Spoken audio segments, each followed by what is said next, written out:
radicular. Entonces es muy importante que lo hagamos. Me han tocado en otras conferencias que me digan, es que me da miedo quitar el sarro a mi paciente porque si se lo quito se le caen los dientes. Pues no estamos resolviendo ningún problema. Entonces hay que quitarlo. Si ya sabemos que un diente se va a perder, prepararnos con el protesista para tener profesionales y no dejar al paciente chimuelo, ¿no? Otro paciente. Este paciente, ¿por qué creen que llegó a la clínica? Porque se le cayó el central. Se parecía a la chilindrina. ¿No? Entonces ya fue porque le faltaba diente, no porque tuviera un dolor. Esta es una paciente que fumaba 3 cajetillas diarias. ¿Okay? ¿Qué pasa con los pacientes fumadores? Se han fijado que cuando llegan sus expedientes, el paciente fumador nunca se va a quejar de sangrado gingival, ¿cierto? Es por el efecto de la nicotina en boca. ¿Okay? El fumador va a tener 3 cambios principalmente. Primero, va a tener menos salivación, por eso tiene una boca más reseca, por eso hay más manchas de los dientes, más cálidos. Segundo, van a tener la irritación por calor. Si el humo caliente va a irritar la mucosa de la boca. Y tercero, vamos a tener que la mucosa de la boca absorbe muchos químicos muy fácilmente.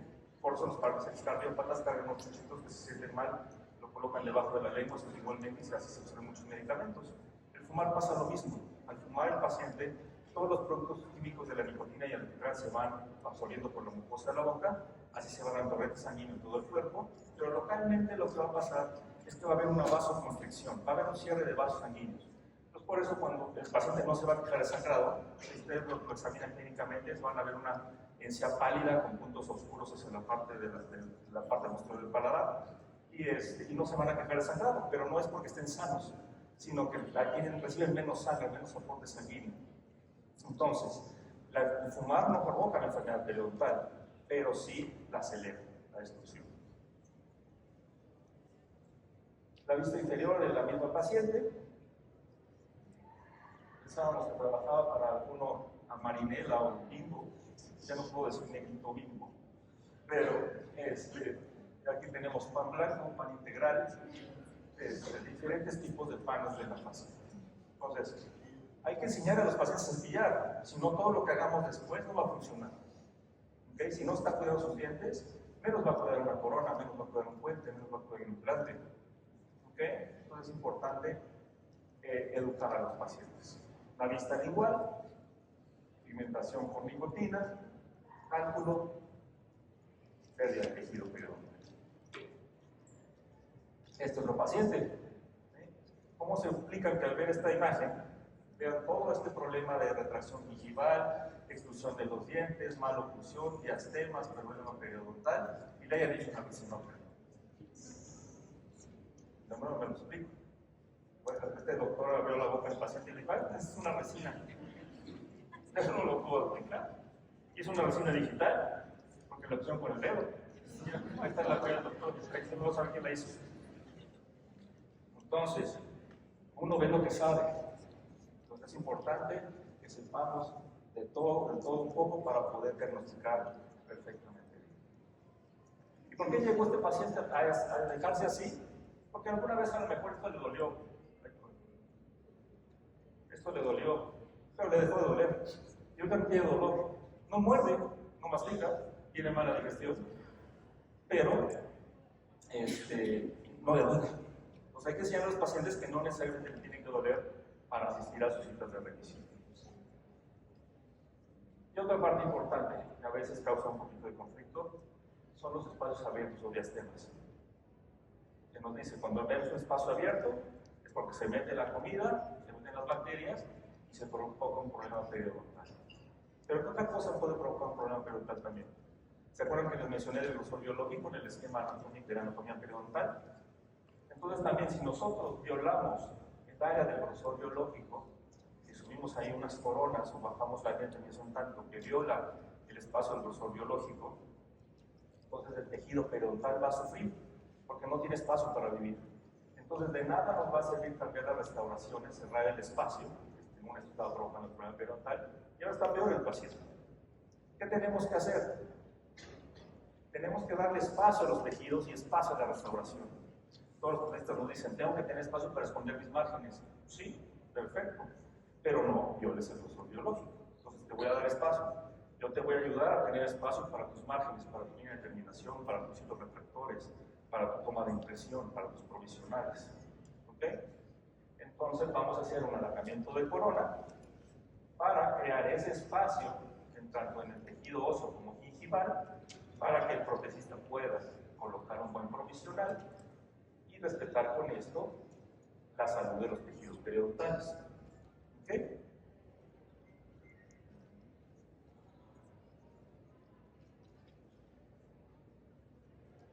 Esto, ¿cómo le hacen a este paciente se cepille, usa un hilo dental o un cepillo interdental? No puede. No es posible. Si le sellaron el hueco, ya no se le mete nada, pero no entra nada ni el cepillo. Entonces, ¿cómo le piden a un paciente así que se cepille? ¿Qué va a acabar pasando? Vamos a tener caries, fracturas o pérdida de los dientes de soporte y se van haciendo cada vez más destrucción dental. ¿Okay? Entonces, no se vale ya hacer esto, pues hay que ver de qué manera recuperar la arquitectura ósea o gingival y entonces tener mejores restauraciones y mejores zonas de higiene. ¿Okay? Esto. ¿Cómo le pido al paciente que se cepille o que use un cepillo interdental o un hilo dental, un superhilo? No puede. Entonces hay que darle las características para que pueda limpiar. La filosofía de trabajo, desde que yo daba clases hasta la actualidad, se modificó mucho. Antes, hace años, la filosofía era: le duele el diente, le quito el diente y nos quitamos de problemas. Luego, pues vamos a mantener los dientes lo más que podamos porque es lo más preciado. Y mantuvieron dientes también con problema periodontal. Cuando esos dientes terminaron de estar su tiempo en boca, los quitaron y ya no había hueso. Entonces, la filosofía actual es tratar de mantener el hueso del paciente. Si podemos mantener el hueso del paciente, mantenemos los dientes. Y si por alguna razón se pierde algún diente, tenemos hueso para muchos tratamientos que le podemos ofrecer al paciente. ¿Okay? Pero no llegar a esto. Vamos a la fase quirúrgica y no quirúrgica. Ya vimos ahorita un poquito de lo que es la importancia del raspado del alisado radicular en todas las etapas del tratamiento periodontal, tanto en fase 1 como en fase quirúrgica y fase de mantenimiento.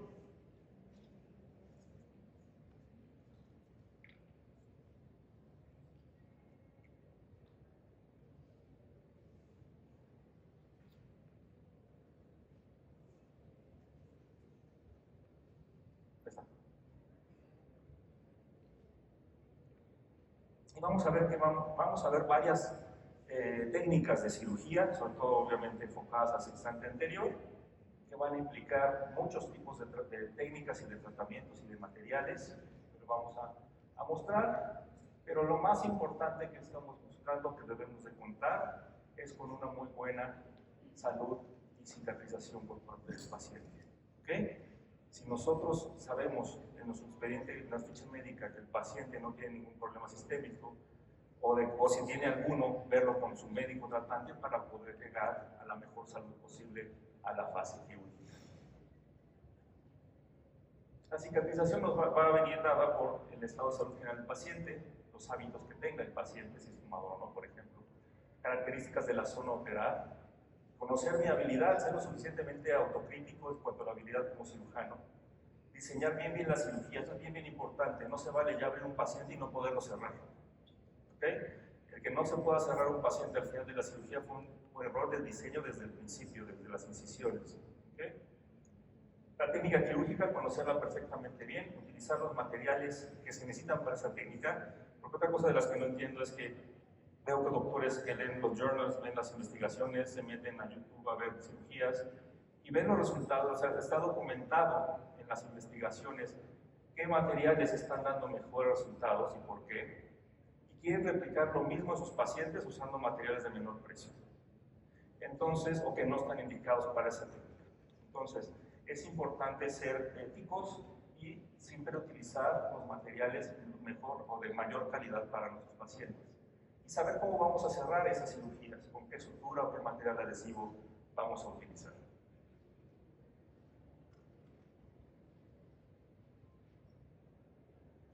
Entonces, tenemos que capacitarnos y prepararnos perfectamente bien para las técnicas que vamos a hacer. tenemos que contar con el instrumental y materiales ideales para las diferentes técnicas, tenemos que seleccionar perfectamente bien al paciente para cada una de las técnicas y materiales, preparar al paciente para la cirugía desde la preparación con medicamentos, la preparación en educación, la preparación en higiene, técnicas precisas y quirúrgicas y el manejo postoperatorio que vamos a manejar tanto desde el punto de vista del control de placa dentobacteriana como de medicamentos.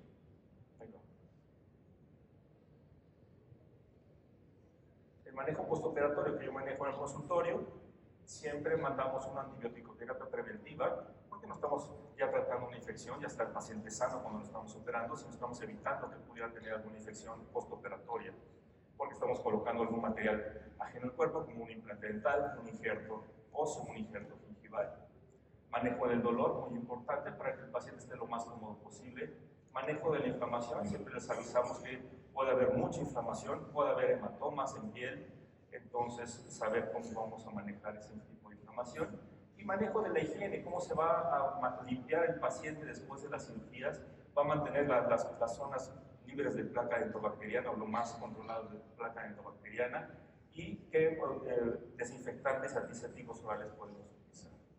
En este caso utilizamos mucho obviamente la clorhexidina, que es un desinfectante oral en acción antiséptica, es un agente bactericida y fungicida y se utiliza para prevenir infecciones y mantener un buen estado de cuenta del paciente.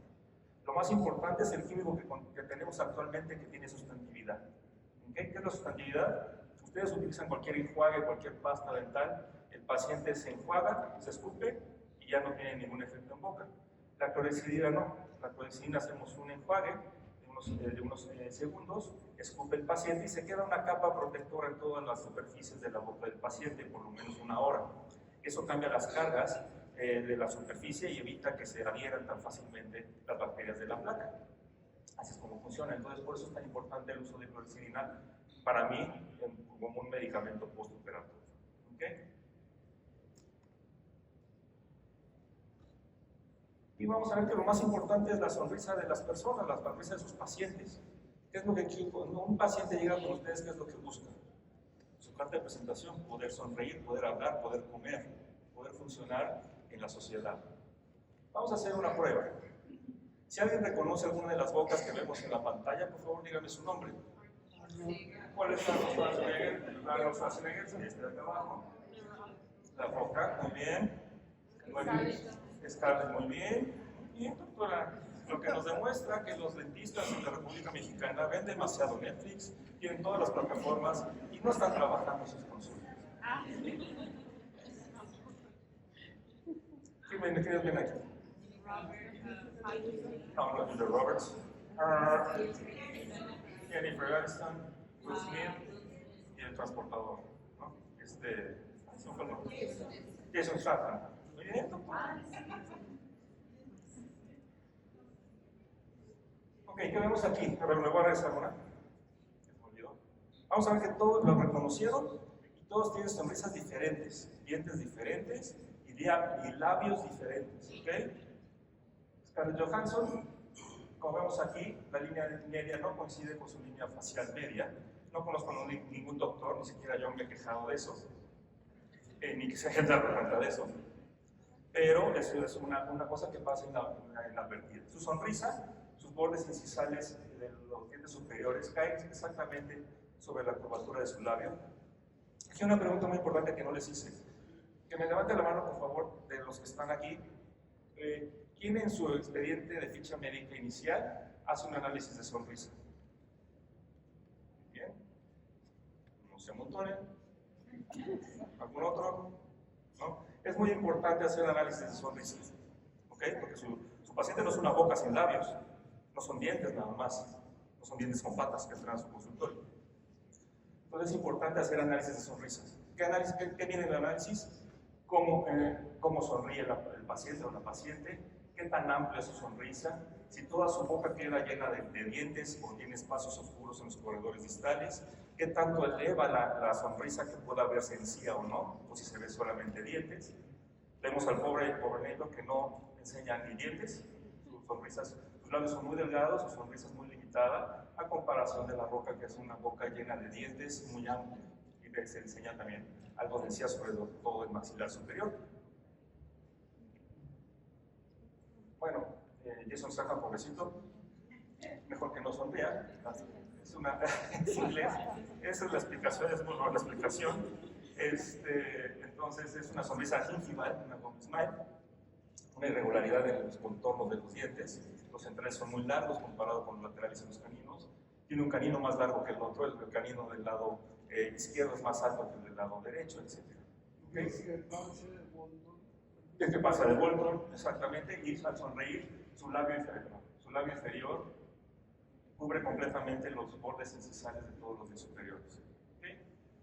Y diferentes son puros dientes, Will Smith lo mismo, y no tienen corredores distales oscuros como Jason en esta zona de aquí. ¿Quiénes son aquí? Anne Hathaway, muy bien.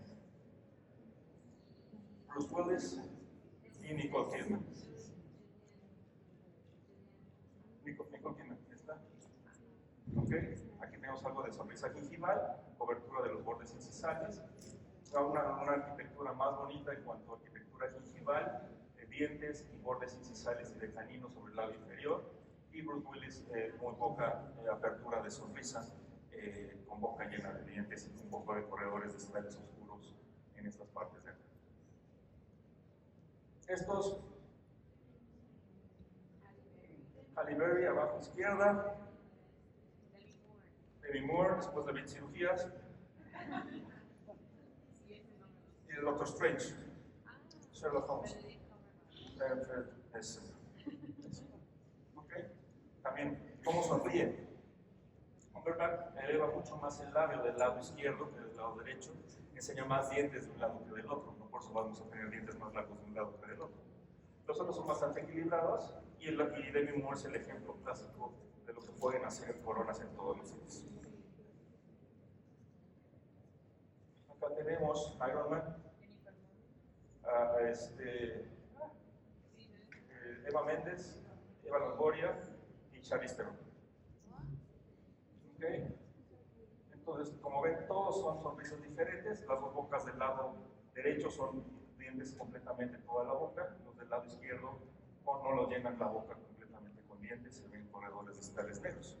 Entonces, ¿por qué es importante? Porque cuando le reconstruyen la boca a alguien, no le van a dejar dientes más grandotes o lo van a llenar la boca de dientes si su sonrisa o su anatomía no es así. ¿Ok? Por eso es importante analizar siempre estas sonrisas. Pues ya se dieron cuenta de lo importante que son las sonrisas en sus pacientes. ¿Ok? A veces nos enfocamos mucho en las fotos clínicas que nada más vemos los dientes, cómo muerde, cómo funciona, pero al final lo que va a ver el paciente es cómo sonríe. ¿Ok? Entonces vamos a ver cómo tratar ese sextante anterior. Actualmente se ve muy padre, muy bonito todo lo de la cirugía digital, se haga el diagnóstico digital con el diseño de sonrisa, todos los programas que existen de computadora para hacerlo, pero siempre lo hemos hecho. No sé por qué se asombra tanto la gente de verlo, si siempre se ha hecho, si no, no hubiéramos podido rehabilitar bocas. ¿Ok? ¿Cuál era nuestro diseño de sonrisa antes? Encerado diagnóstico. ¿Ok? Entonces, hacer un buen encerado diagnóstico, un buen diseño de sonrisa nos va a dar un buen diagnóstico en cuanto a la anatomía, oclusión y forma de los dientes. Ponen el video.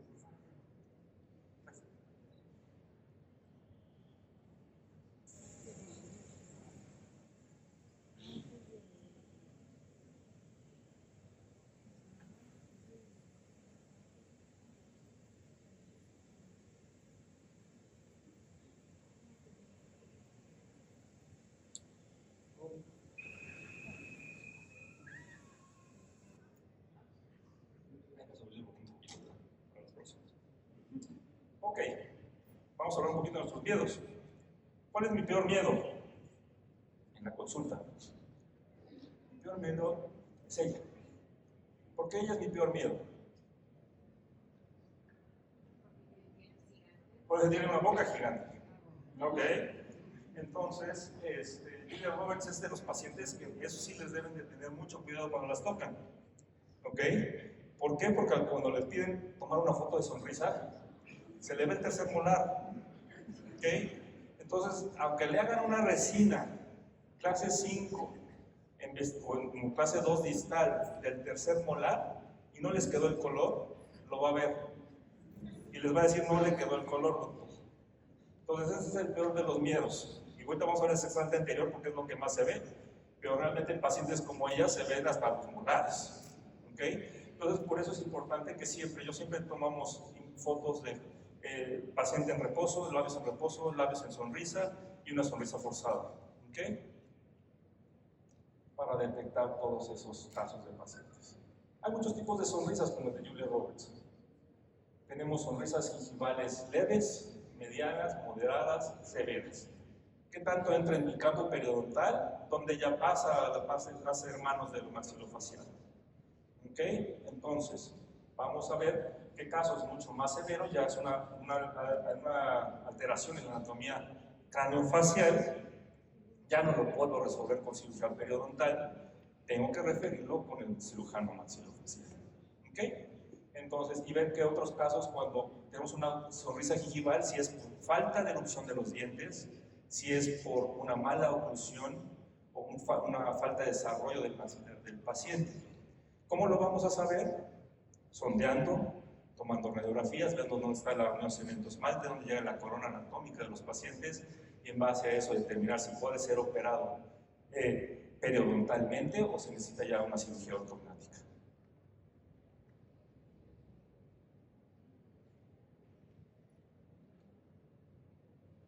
Vamos a empezar con el primer tipo de cirugía, que es la cirugía resectiva.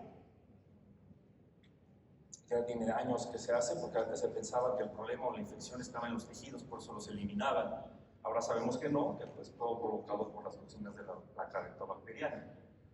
Tenemos el caso de una gingivectomía. ¿Cuáles son los casos en la parte anterior que más vemos?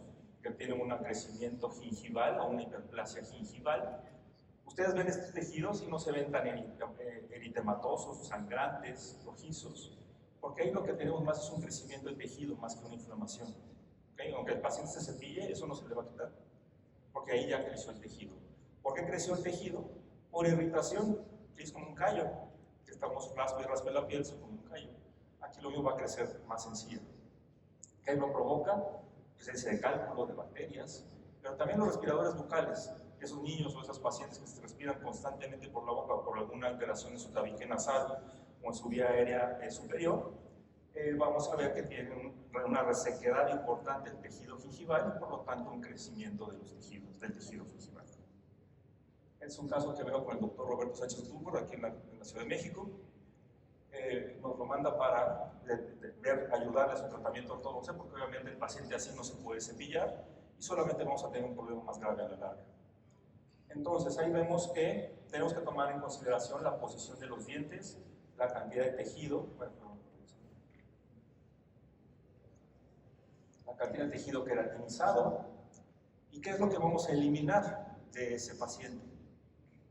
Si yo agarro y corto conforme están los otros dientes, corto hasta acá, ¿qué va a pasar? Que cuando el doctor, ahorita se va a hacer raíz, pero cuando el doctor traiga este diente a posición, el diente va a tener muy poca densidad queratinizada o en algunos casos nada. ¿Okay? Entonces, tenemos que analizar bien dónde andan los dientes, dónde anda el hueso, dónde anda la raíz y qué le falta al tratamiento por hacerse. Si se va a desplazar vestibular, lingual, se va a extruir, qué es lo que vamos a hacer para hacer este tipo de eliminación de tejido, porque aquí ya es cortar tejido. Vemos que el causante de todo esto fue la placa, el cálculo, que está sobre la superficie dental. El raspado alisado radicular para descontaminar la superficie de la raíz. Y la sutura. Ahí vemos que dejamos intencionalmente el tejido un poco más alto a nivel de la unión cemento-esmalte para que cuando el diente sea traccionado hacia la parte vestibular, el diente quede rodeado de cera queratinizada.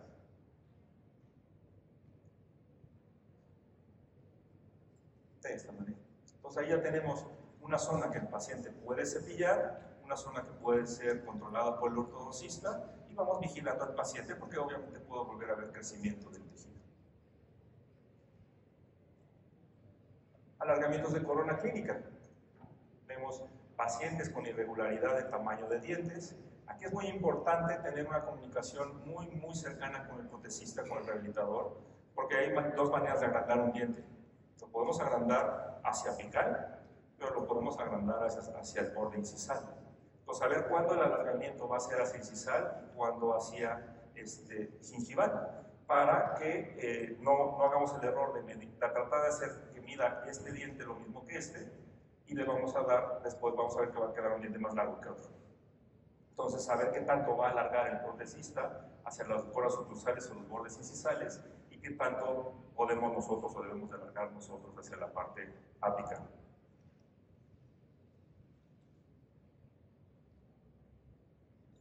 Vamos a hacer una cirugía resectiva, vamos a analizar el caso, ver qué tamaño de dientes podemos lograr, dónde se va a hacer un alargamiento incisal y qué tanto tejido debo de eliminar, porque debo de crear un espacio para que sobrevivan los tejidos, un espacio donde exista un surco gingival y un espacio donde haya un grosor biológico. ¿Okay? Vamos a hacer incisiones iniciales, recontorneantes. Desplazamos un colgajo o grosor total para ver la anatomía ósea. El tejido gingival siempre va a copiar la arquitectura ósea y vamos a hacer un recontorneo óseo y gingival con la sutura final. Algunas veces sello la zona y refuerzo los puntos de sutura con un cianoacrilato quirúrgico.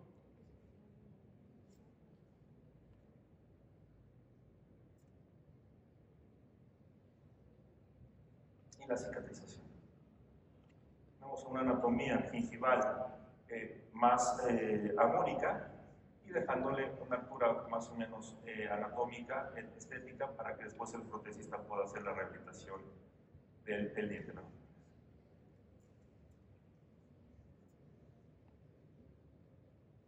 Otro alargamiento un poquito más severo, una paciente, por lo caso lo con el doctor Alejandro Valle aquí en la Ciudad de México también. Vemos cómo sonríe la paciente obviamente no le gusta el aspecto de sus dientes, de su sonrisa, es unos dientes que están completamente opacos por todo el tratamiento que ha recibido anteriormente, el tipo de sonrisa que lleva la paciente, la irregularidad de la altura de los dientes, los dientes del lado izquierdo son más altos que los del lado derecho, cómo se asoma la dentina, ya con el desgaste que tiene cervical, pero ya obtenemos la salud de los tejidos gingivales, del tejido periodontal.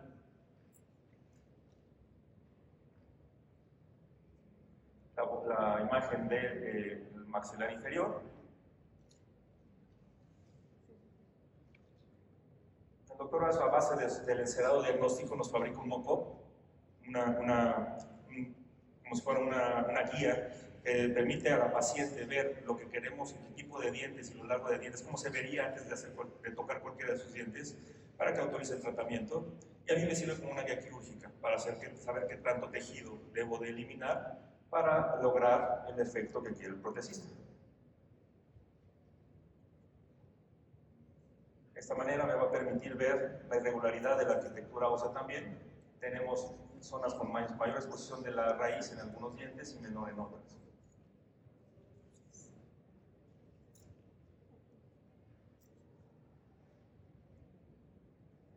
¿Okay? Esa es de las cirugías que sí va a notar el paciente un cambio inmediatamente. ¿Okay? Entonces es importante avisarlo, por si tienen algún evento o algo se va a ver extraño mientras el protesista coloca provisionales. El alargamiento del maxilar inferior, lo mismo. Hay pocas reglas en estética. En el sextante anterior superior, en el maxilar superior, en la maxila, generalmente se maneja la regla de que caninos y centrales más o menos miden aproximadamente lo mismo. El lateral llega a ser 1 milímetro más cortito, para que no se vean como teclas de piano más parejos. Y en inferior sí son tan delgaditos los tejidos y tan delgaditos los dientes que generalmente de canino a canino miden más o menos lo mismo. Ahí está la sonrisa de la paciente ya con provisionales. Obviamente, si se dan cuenta, no coincide la línea media, falta un lateral. La vista sin labios. En esta etapa de provisionales no es necesario que el protesista tenga que llegar hasta el surco gingival o más adentro para lograr la salud de los tejidos. Ya después puede bajar su línea de terminación si es necesario.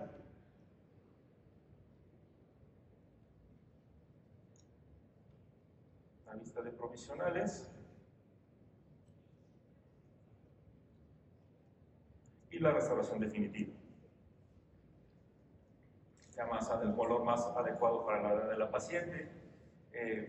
Vemos la etapa de provisionales es muy importante, pues, porque es la etapa donde los pacientes aprenden a cuidar sus restauraciones. Si el paciente puede cuidar bien sus provisionales, va a poder cuidar perfectamente bien su restauración definitiva. Y la sonrisa de la paciente.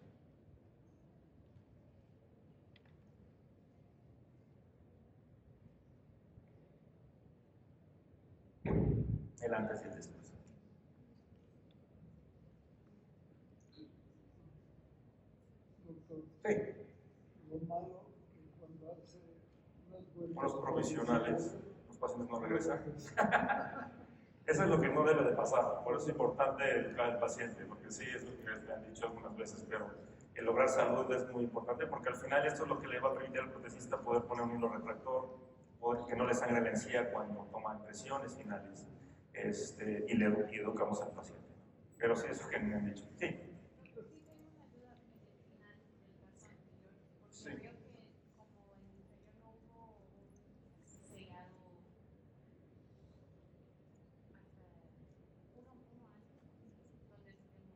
No lo intentaron bajar. Sí está sellado.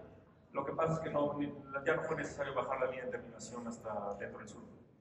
Está sellando la corona, pero está en la raíz.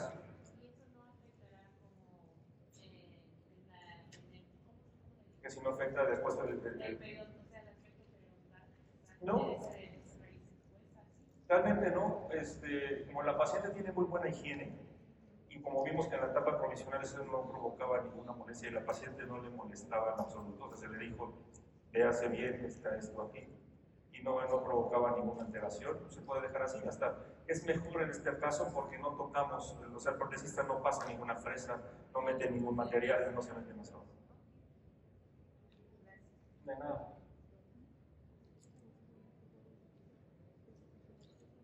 Otro caso que hago con el doctor Enrique Okuma aquí en la Ciudad de México, una paciente de 21 años que llega conmigo en la clínica de esta manera. Acababan de hacer sus coronas y le provocaron un tatuaje oscuro en las cámaras centrales, que obviamente a la paciente no le gustaba y le daba pena el sonreír. De esta manera es como llega la paciente. No puedo saber exactamente qué provocó el tatuaje, pero yo supongo que colocaron algún químico en el hilo retractor que provocó ese tatuaje, porque iba desde la parte interna del surco hasta la parte externa del tejido gingival. Pero ¿qué vamos a analizar aquí? La sonrisa nos va a salvar el caso. Vemos qué tan alta es su sonrisa con respecto a sus dientes. Vemos la altura de los caninos veo la altura de los caninos que llegan a la zona del labio superior.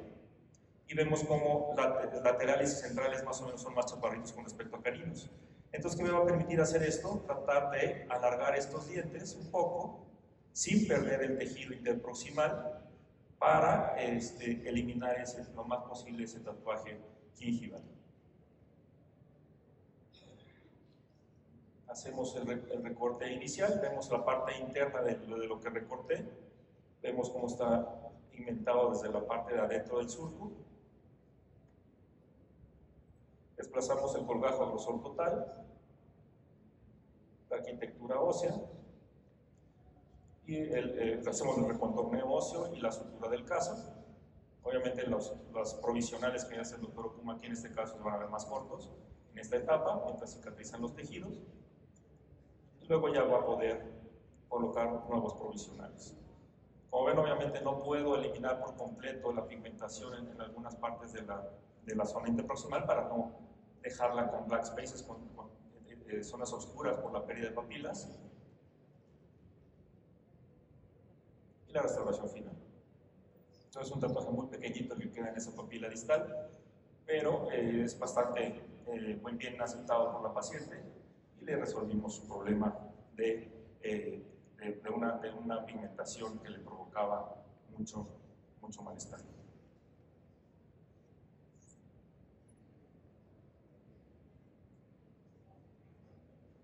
Ahora ya vimos cómo recortar dientes, cómo recortar tejido. Vamos a hacer dientes más largos. Ahora, ¿qué pasa con los dientes que llegan y el doctor se me está haciendo este diente más largo? O tengo mucha sensibilidad, o se me está retrayendo la encía. Es un tipo de cirugía, la cirugía gingival, que viene desde los 50 y donde en el glossario de términos periodontales en el 92 en la Academia Americana de Periodoncia la define como procedimientos de cirugía diseñados para corregir cualquier defecto en la morfología, posición y o cantidad de encía alrededor de los dientes. Desde el 96 se ha hablado de ella y hasta el 88 Miller es cuando maneja el título de cirugía plástica periodontal. Los objetivos van a ser incrementar las dimensiones del tejido gingival, cubrir las raíces en algunos casos, aumento de la encía queratinizada en estas edéntulas, frenilectomías y mejorar la estética de los pacientes. Las causas de una recesión, la típica es un cepillado traumático. Tenemos obviamente la destrucción provocada por la infección periodontal. Una malposición dental, un diente muy vestibularizado, también provoca una retracción del tejido gingival o un hueso más delgado en esa zona o exposición radicular. Dehiscencias alveolares, tenemos también inserciones altas de frenillos o de frenillos que están provocando alguna alteración en los tejidos adyacentes y factores iatrogénicos. Entonces, las indicaciones para hacer este tipo de técnicas es mejorar la estética, tratar en algunos casos de disminuir o quitar la sensibilidad radicular y también tratar lesiones a nivel de las raíces. Tenemos, no me voy a tardar mucho en esto, es la clasificación que generalmente se utiliza, es una clasificación 1, 2 y 3, donde se va a basar en dónde está la altura de la exposición radicular. La 4 es donde ya tenemos una exposición que ya provoca una pérdida a nivel interproximal, como vemos aquí. La clase 1 es la más fácil de cubrir, en donde no llega el límite apical de la recesión, no llega al alveolo gingival. La clase 2 pasa al alveolo gingival, pero en estos dos tenemos altura interproximal. En la 3 empieza a haber pérdida interproximal y pasa la recesión de la línea gingival, y en la 4 ya tenemos pérdida interproximal y pérdida vestibular. Tenemos procedimientos de colgajos, de injertos y la combinación de ambos. Colgajos tenemos posicionado coronalmente, desplazado lateral, desplazado oblicuo, el de doble papila. Injertos gingival libre, de tejido conectivo subepitelial y a materiales actualmente como la matriz térmica acelular.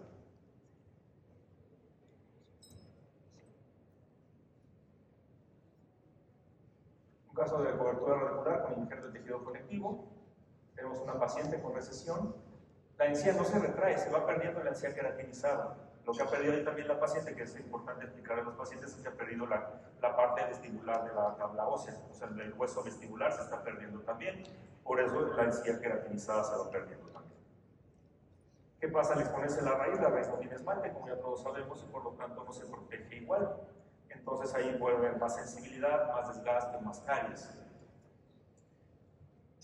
Vamos a medir, vamos a ver la profundidad de la bóveda palatina para ver con cuánto tejido podemos contar y saber anatómicamente dónde hay ciertas estructuras o salida de vasos y nervios para poder tener una toma segura de nuestro injerto de tejido conectivo. Desplazamos un colgajo a grosor parcial, raspamos y alisamos la superficie radicular, medimos, recortamos y adaptamos el injerto de tejido conectivo. Lo suturamos y suturamos nuestro colgajo posicionado coronalmente. A diferencia del gingival libre, este tipo de injerto recibe un aporte sanguíneo tanto del lecho receptor como del colgajo que queda sobre el injerto. Entonces tiene una sobrevivencia mayor que el gingival libre. La diferencia también, el gingival libre queda un raspón en el paladar donde se deja periósteo, se deja parte del tejido conectivo y cicatriza por tercera intención, entonces es una cicatrización dolorosa para los pacientes. Con este tipo de técnica del tejido conectivo subgingival tenemos un cierre de primera intención, el postoperatorio es más cómodo para los pacientes y esa zona vuelve a cicatrizar, vuelve a formar tejido y puede volver a ser utilizada meses después como zona donadora.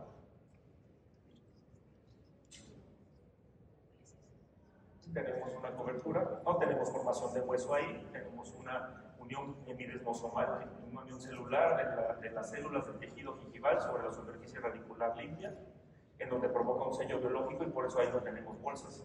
Es importante instruir a los pacientes en técnicas de higiene para que no se forme una bolsa en esas zonas operadas, pero son zonas que pues, si el paciente aprende a cuidarlas, pueden funcionar bastante bien por mucho tiempo.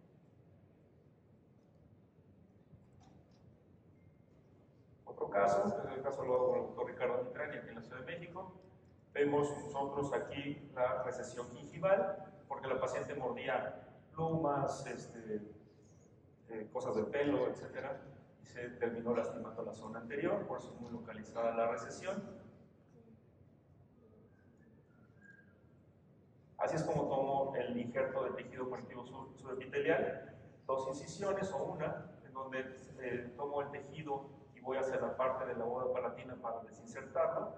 Dejamos la parte de la cubierta para poder suturar. Obtenemos un buen injerto de tejido conectivo, raspamos y alisamos la superficie radicular,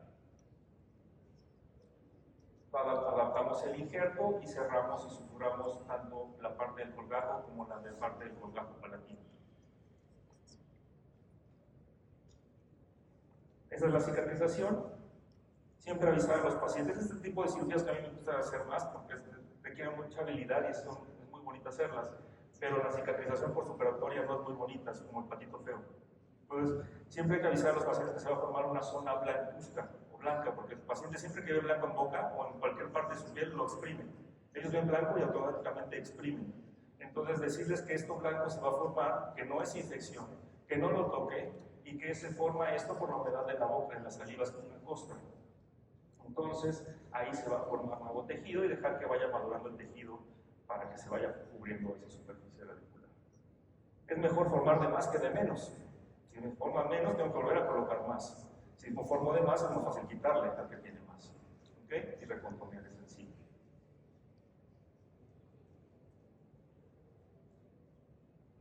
Otro caso parecido al primero, pero aquí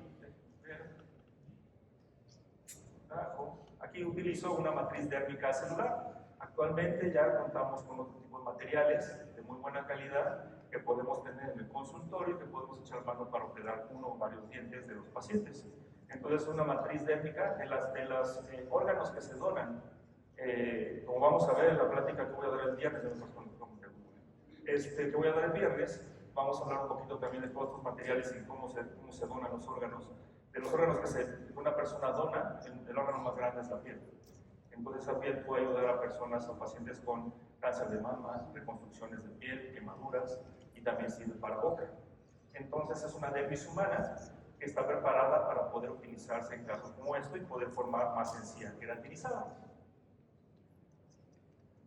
Es muy parecida a la secuencia a la que vieron la primera vez. La cicatrización más o menos a las 7-10 días y la cicatrización final.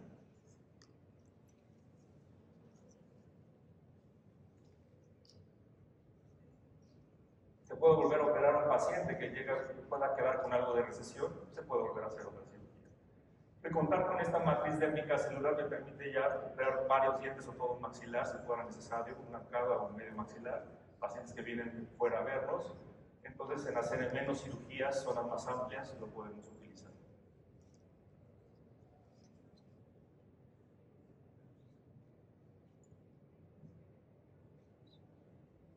Así se ve la matriz dérmica asegurada. El colgajo posicionado coronal, sellado, suturado y sellado por el cianocrilato quirúrgico. No es cola loca, por favor no utilicen cola loca en la boca de sus pacientes, porque eso quema.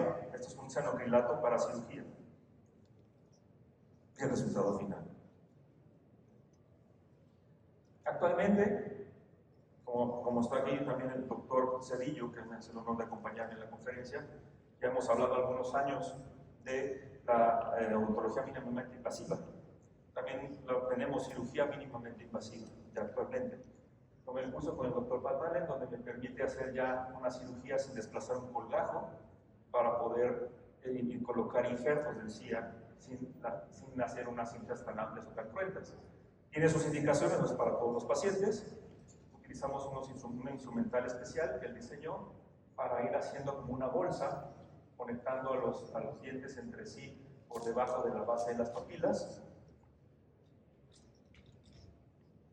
De esta manera se va metiendo el injerto por debajo de esto, no se desprende ningún colgajo, las papilas están unidas, el aporte sanguíneo se mantiene se va metiendo el injerto en toda esta bolsa que se creó y se sutura la encía encima. Entonces no desplazamos un colgajo, no desprendemos papilas, entonces es una cirugía menos agresiva para los pacientes. Implantes dentales, que lamentablemente es una parte de la cirugía que ha tenido un poco de abuso, tanto en marcas como en mal uso de las marcas. Aquí vamos a hacer una extracción inmediata y colocación inmediata de un implante por fractura, como ven ahí. Siempre que podamos hacer nosotros la colocación inmediata es porque tenemos hueso suficiente. Ahí vemos el desplazamiento del colgajo, vemos la fractura coronaria. Vamos a hacer la extracción lo más atraumáticamente posible. Vemos las líneas de fractura internas del poste. El fin guía al colocar el implante. Siempre le avisamos a los pacientes que cuando se hace una extracción y una colocación inmediata, va a quedar un gap, un espacio hacia el vestibular generalmente, que es donde la zona más amplia de la raíz, porque el implante es un cilindro perfecto, no copia la forma de la raíz. Entonces, que vamos a necesitar un injerto de hueso para sellar ese espacio y que se quede completamente rodeado por el hueso del implante. De esta manera se ve. Sobre relleno con injerto óseo. Suturamos el caso, esperamos unos meses para hacer la exposición de segunda fase. Esta cirugía de exposición mucha gente no le hace mucho caso. Yo actualmente ya casi no la hago porque dejo los implantes ya expuestos de primera fase. Pero cuando se llega a necesitar cubrirlos, esta fase de exposición y colocación del tornillo cicatrizal es muy importante porque la buena selección de este tornillo cicatrizal me va a permitir contornear y manejar un contorno vestibular y asimilar papilas para que pueda colocar el protesista su nueva corona o su provisional. En este caso lo hice con el doctor Ramón Bravos, también aquí en la Ciudad de México.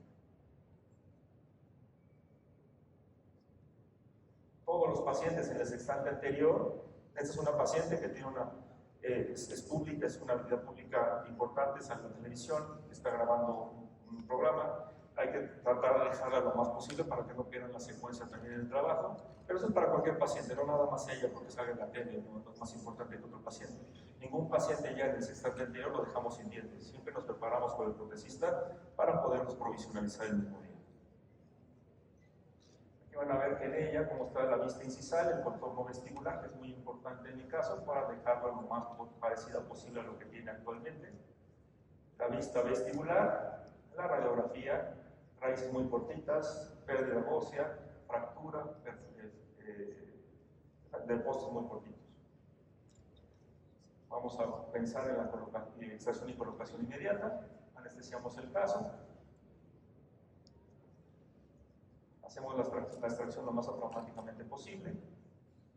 Vamos a hacerlo sin desplazar un colgajo. Este tipo de cirugías no le recomiendo para nadie que esté iniciando en cirugías y en colocación de implantes, porque al no ubicarse bien tridimensionalmente, anatómicamente, pueden perforar la tabla vestibular o colocarlo o lastimar algún otro diente o tejido. Limpiamos los alveolos, colocamos los implantes, colocamos el injerto de hueso, colocamos aquí un material especial para dar volumen vestibular y que no se nos colapse la parte vestibular. Colocamos los postes provisionales para que inmediatamente de mi consultorio se va al consultorio del protesista y ese mismo momento colocan los provisionales. Sellamos en ese momento con el óseo arquilato y luego esa zona va a quedar sellada con el provisional. Así se ven los provisionales.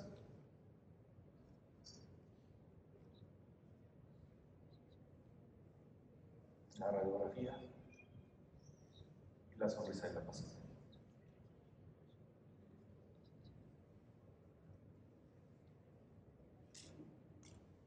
Otra extracción de una paciente. Esta paciente llegó conmigo de 81 años.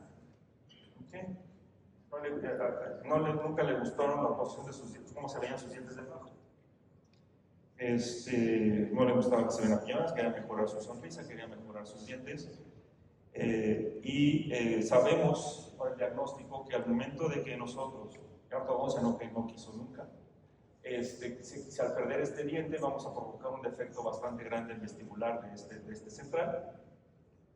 Este caso luego también con el doctor Ricardo Mitrani aquí en la Ciudad de México, vemos que por el apiñamiento obviamente no caben los 4 centrales adecuadamente. Ricardo va a hacer un buen encerado diagnóstico para ver cómo vamos a disimular esa posición y dejarlos en mejor posición. Entonces, vemos en la foto vestibular que no tenemos mucha encía queratinizada para trabajar. Tenemos que crear encía queratinizada para poderle a la paciente después, no es para paciente para implantes, entonces para ponerle una buena prótesis fija y que caiga esa prótesis sobre un tejido queratinizado que pueda darle salud a la larga y que le permita una estabilidad de su prótesis, de sus pónticos y un perfil de emergencia anatómico.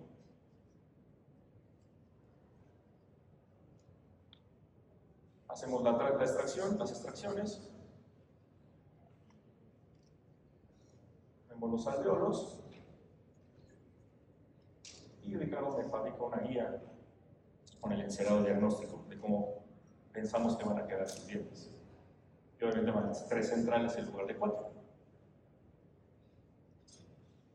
Entonces aquí yo voy a colocar mi injerto de hueso, pero ¿qué pasa si yo ahí cierro a la paciente?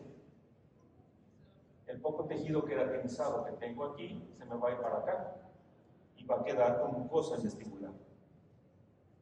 Entonces tengo que formar encía.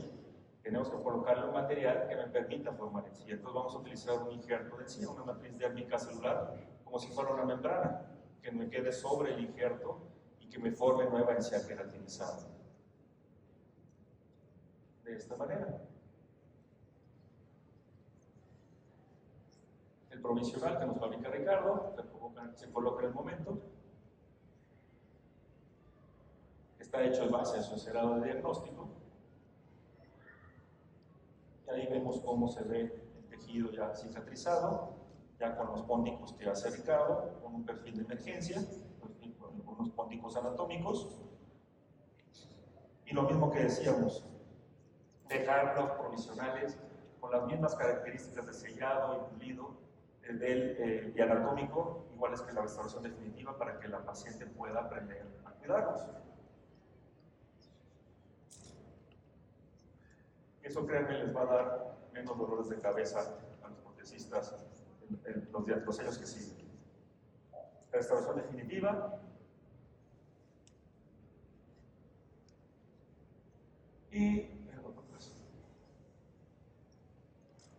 un paciente de 19 años, tumor en la premaxila, pasó por cámara hiperbárica y llega a la consulta así conmigo, es un caso también de Ricardo Mitrani. Llega hacia la consulta, ya con aparatología de ortodoncia para como férula, por la zona de irritación en la zona premaxila, las recesiones gingivales, la destrucción de la zona anterior del maxilar superior.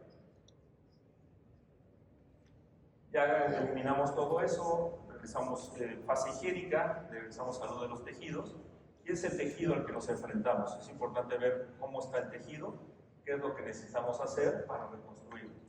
Aquí lo que van a ver, nada más nos vamos a enfocar a la zona de los centrales. Las recesiones que están en laterales y caninos, fue mi decisión no tratarla, porque el paciente había pasado por muchos otros tratamientos de quimios, de radios y de cámara hiperbárica. Ya estaba en remisión. Eso fue más o menos como año y medio, 2 años antes. Y entonces fue mi decisión no comprometer un área tan grande en el paciente para tratarle recesiones, hueso, encía, y enfocarme en la parte de los centrales superiores, y después de que terminemos la parte anterior, nos seguimos con las recesiones. ¿Okay? Entonces vamos a enfocar solamente en la zona de centrales. Nos preparamos para la primera cirugía. Sabemos, el paciente fue un muy buen paciente, dejó de fumar, los papás y él estaban muy conscientes del problema, y le echó muchísimas ganas. Un paciente que seguía todas las indicaciones que le dábamos, se cuidaba mucho, etc. Entonces funcionó muy bien y sabían desde el principio que íbamos a necesitar varias cirugías. Esa es la primera cirugía. Desplazamos nuestro colgajo grosor total, provocamos perforaciones nutricias para que haya más sangrado en el hueso en esta zona, porque vamos a reconstruir más hueso en la zona anterior. Utilizo un injerto de origen bovino en esta zona, con una membrana no reabsorbible de politetrafluoretileno expandido con armazón de titanio. El arma de titanio es esta zona gris que alcanzan a ver aquí. Me permite doblar la membrana y que me permita mantener este espacio para que pueda yo rellenar con el injerto de huesos. Desde el inicio de la cirugía mi diseño es para poder cubrir todo esto. Recuerden que está colapsada la zona y si yo no libero o no diseño bien mi colgajo, no lo voy a poder cerrar al final. Fijamos la membrana con unos pines y esta es la sutura al final de la cirugía. Cometí un error que fue dejar una esquina expuesta del material pegada al diente, se me expuso la membrana, lo dejamos lo mayor tiempo posible para que no se contaminara y entramos a quitar los pines de fijación y la membrana no reabsorbible. Es el tejido que se ve, todavía no es hueso, está madurando, hay que dejar que vaya cicatrizando y se vaya formando un hueso mineralizado, pero ese es el tejido que estamos formando con este tipo de cirugía. El cierre de la cirugía de eliminación de la membrana. La cicatrización se ve bastante bien, pero según el encerado diagnóstico y el montaje en articulador de Ricardo, nos faltaba todavía más crecimiento hacia vestibular para el perfil de emergencia de los centrales superiores. Todavía no era suficiente. Pasamos a la siguiente cirugía, en donde vamos a aumentar todo. Este es el antes y el después, ¿no? de la primera cirugía. La vista incisal. Y vamos a entrar a la segunda cirugía. Vamos a intentar formar todavía más volumen, tanto en altura como hacia vestibular. Aquí la modificación es, vamos a seguir utilizando injerto óseo y una matriz dérmica celular para engrosar más el tejido gingival y que tengamos un mayor volumen también con encima. De esta manera. Mientras tanto, Ricardo lo que nos hizo favor de fabricar para provisionalizar el paciente, como no quería que nada hiciera presión sobre la zona de operada, lo utilizamos una guarda oclusal como provisional. Entonces, ¿qué sucede? La guarda oclusal funciona como descanso oclusal. Al momento de ocluir el paciente, nada se impacta, nada comprime la zona operada. Entonces es más segura y la zona se mantiene intacta. El paciente la puede retirar para limpiar.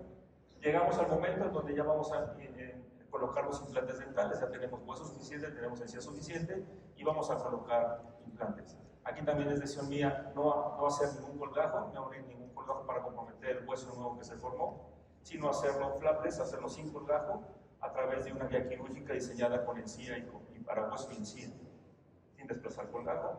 Vemos la colocación de la guía quirúrgica. La guía quirúrgica es importante mencionar aquí, mucha gente cree que con la guía quirúrgica ya no hay errores. Pero el error es que lo seguimos haciendo nosotros, los humanos. Entonces, si una guía quirúrgica no la ponen, no la bajan bien o no la asientan bien en la boca del paciente, su cirugía ya cambió, ya es otra cirugía. Entonces, por eso se colocan estas ventanas que ven aquí, para saber que el borde incisal está cayendo donde debe caer, que la parte interproximal está cayendo donde debe caer, la parte del cervical está donde debe de estar. Entonces así nos aseguramos. Muchas otras guías se fijan con tornillos, por ejemplo, para asegurar todavía más fijación. Entonces hay diferentes diseños de los cuales podemos usar. La colocación de los implantes a través de la guía.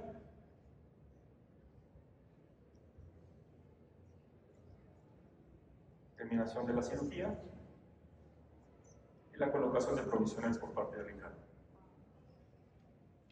Entonces ya tenemos una base, un soporte que podemos nosotros utilizar para poder rehabilitar al paciente. Entonces, son cirugías difíciles, son tratamientos difíciles que requieren más de una cirugía. Me voy a adelantar un poquito, nada más para ver esto.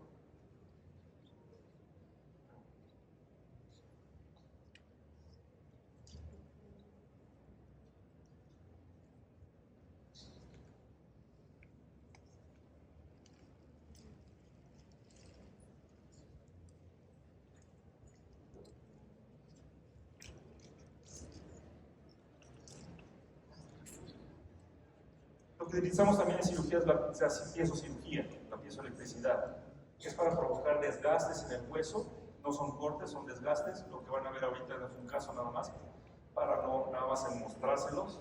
Es una ayuda para el ortodoncista para acelerar los tratamientos de ortodoncia. ¿Okay? Este es un caso acá con el doctor Nassim Balud, también aquí en la Ciudad de México, en donde ya el ortodoncista lleva tiempo con tratamiento convencional de brackets para tratar de desplazar ese lateral y no se ha podido, está algo anquilosado o alguna factor ahí que no le permite mover. Entonces acuden a nosotros para este tipo de cirugías. Lo que van a ver no son bloques, no estoy aflojando los dientes, son cortes en el hueso, estoy provocando una lesión en el hueso que provoca que el cuerpo empiece a tener una respuesta cicatrizal. Esa respuesta de cicatrización de osteoclastos, células gingivales, va a permitir que el protesista con la aparatología ortodoncia pueda mover esos dientes que no se han podido de manera tradicional. Son casos seleccionados, no es para todos los pacientes, pero con esto hemos ayudado a el tratamiento de ortodoncia.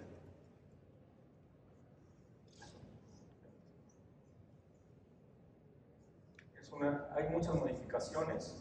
Esto es, se hacen cortes longitudinales a lo largo de la raíz y más o menos unos 3 a 5 milímetros del ápice de los dientes. Esa es la técnica tradicional.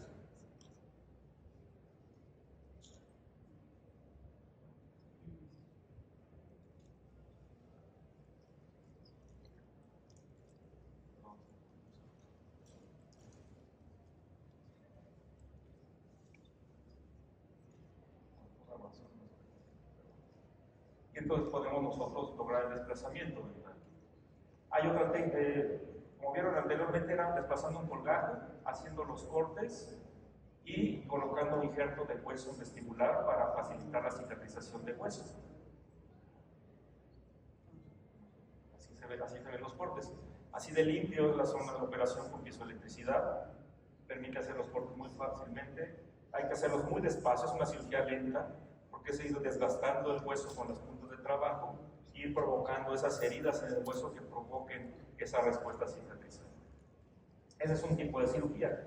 Actualmente ya hay otro, dependiendo del caso y el movimiento que tengamos que intentar lograr, en donde ya no desplazamos un colgajo para que sea mínimamente invasivo.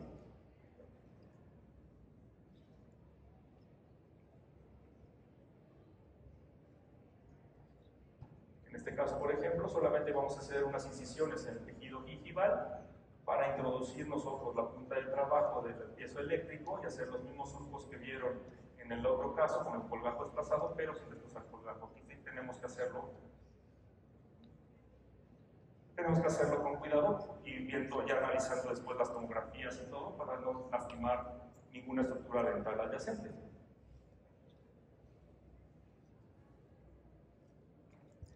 Eso cicatriza por primera intención, no es molesto para el paciente y es más fácil, es más cómodo el postoperatorio. Ya después de todo lo que hemos hablado el día de hoy, vemos que la terapia preventiva y de mantenimiento siempre van a estar enfocadas a mantener la salud de los dientes y tejidos periodontales. Hay que educar siempre a los pacientes con respecto a una enfermedad periodontal y darle una expectativa real de tratamiento. El diagnóstico es importantísimo, es lo básico para hacer buenas planes de tratamiento y seleccionar la terapia adecuada para cada paciente. Y siempre capacitarnos, equiparnos adecuadamente y a nuestro equipo de trabajo. Siempre hacer planes de tratamiento integrales y multidisciplinarios que estén enfocados en recuperar la función, la arquitectura, la estética, la comodidad de la higiene de los pacientes, la comunicación óptima del equipo de trabajo y con el paciente, que el paciente les entienda lo que van a hacer y los riesgos que corre al hacerlo, instruir al paciente en mantener siempre una buena salud bucal. Muy importante, a ver si se corre el video que tengamos conocimiento, que tengamos prepararnos adecuadamente, equiparnos. Todos los que van a ver de su lado derecho son profesionales en su área y se prepararon y se equiparon para hacer lo que mejor hacen. Es una parte muy importante de ser odontólogo, de ser dentista, ser autocríticos y tener la madurez de aceptar las críticas. Entonces es importante porque solo así podemos mejorar. Yo no puedo hacer todas las cirugías iguales para todos los pacientes. Hasta en un mismo paciente, una misma tipo de cirugía puede cambiar de un cuadrante a otro. Entonces es importante tener experiencia. Nadie podemos enseñar algo si no tenemos experiencia de lo que estamos haciendo. conocer realmente qué tan hábil soy, qué materiales sirven en mis manos, qué materiales no sirven en mis manos, qué técnicas soy bueno en hacerla, seleccionar adecuadamente tanto las técnicas, los materiales y los pacientes y evaluarlos. Los doctores siempre evalúen lo que hicieron en el día. En esa parte donde ya están cansadas su espalda, su cuello, pónganse a pensar qué hicieron bien, qué hicieron mal, para que vayan mejorando y vaya haciendo una parte, vaya mejorando y creciendo en su práctica y como personas también. Estos son algunos de mis maestros y amigos con los cuales me he tenido la fortuna de contar para prepararme todos estos años. Todos el doctor Alejandro Montes Blanco, el doctor Rubén, el doctor Lee, el doctor Batalla, y amigos y maestros de toda la vida que Dios nos pone en el camino. Quiero dedicarle esta conferencia a Marta, la esposa del doctor Cedillo, que ya no está con nosotros, y agradecerles a ustedes de que nos acompañen el día de hoy. Gracias.